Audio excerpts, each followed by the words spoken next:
Anyone else look like this after a massage? Oh, we're gonna talk about this. First, I have to get ready for the lovely tea party that my son's wonderful teachers are putting on for us for Mother's Day. Statement was made by one of my followers, no longer a follower. You feel like teachers don't do their jobs. And maybe they don't.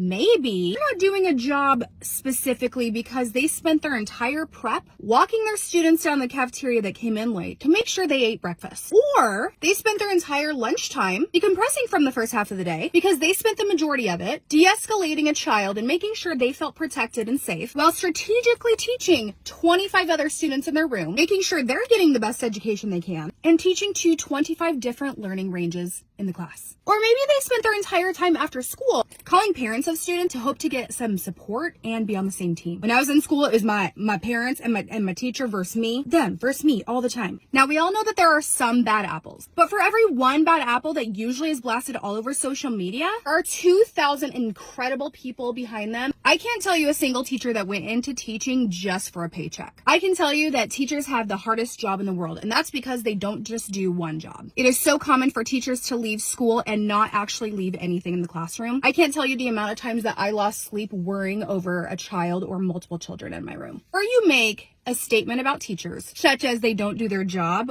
I encourage you to go spend a week, better yet, one day, in their classroom. I guarantee you're going to come out saying one of three things. You don't know how we do it. Teachers have the hardest job in the world. Or 3, you have a newfound appreciation for them. And you know what? In 10 years, a lot of people are going to probably be saying teachers aren't doing their job because there's going to be no teachers left to work in the classrooms because of the negativity and lack of support. I resigned from 11-year teaching career. That's because I was giving my all to my students and nothing to my family when I got home. If you go volunteer in that classroom, here's what you're probably going to see. Students excited to see their teacher and a teacher excited to see their students. Kids reading and learning and creating friendships when they had no social skills before. Kids who have no food at home getting food from their teacher that their teacher bought with their own money. Going to see kids feeling safe. No one goes into teaching for the money. While there are those outliers that don't make the mark, do not generalize teachers and put them in that category. I miss it every single day. If you are a teacher, happy Teacher Appreciation Week.